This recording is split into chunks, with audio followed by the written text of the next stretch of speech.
ജോലി ചെയ്യാൻ റാഹത്തില്ല, പിന്നെ കുടുംബത്തോട് സംസാരിക്കാൻ റാഹത്തില്ല, സാമ്പത്തിക ഞെരുക്കം വന്നാൽ അല്ലേ മൊത്തത്തിൽ നമുക്ക് ഫീൽ ചെയ്യും. നമ്മുടെ മുഖം കണ്ടാൽ അറിയാം നമുക്ക് എന്തോ ഒരു മാനസികമായ വിഷമമുണ്ട്. സാമ്പത്തിക ഞെരുക്കം വല്ലാത്ത പ്രയാസമാണ്. ആ ഒരു പ്രയാസം നേരിടുന്ന ആളുകൾ മുഴുവനും വരുമാന മാർഗങ്ങളെല്ലാം തടയപ്പെട്ടിരിക്കുന്നു എന്ന് തോന്നിയിട്ടുള്ള മുഴുവൻ ആളുകൾക്കും സമാധാനം ഇന്നുകൊണ്ട് തന്നെ നമ്മൾ നേടാൻ പോവുക. എന്താ? സൂറത്തുൽ ദുഹാ.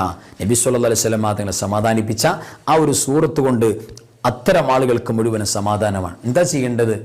മക്തൂബാത്തുകൾക്ക് ശേഷം, ഫർള നിസ്കാരങ്ങൾക്ക് ശേഷം, 5 നേരത്തെ ഫർള നിസ്കാരം ഉണ്ടല്ലോ, ആ നിസ്കാരം കഴിഞ്ഞതിന് ശേഷം അതിൻ്റെ ദിക്റുകളൊക്കെ നമ്മൾ ചൊല്ലിയിട്ട് അൽഹംദുലില്ലാ ഒരു 17 വട്ടം സൂറത്തുൽ ദുഹാ നമ്മൾ തെറ്റുകൂടാതെ പാരായണം ചെയ്യണം. 17 വട്ടം എണ്ണം കൃത്യമാകണം എല്ലാ ഫർള് നിസ്കാരം കഴിഞ്ഞിട്ടും.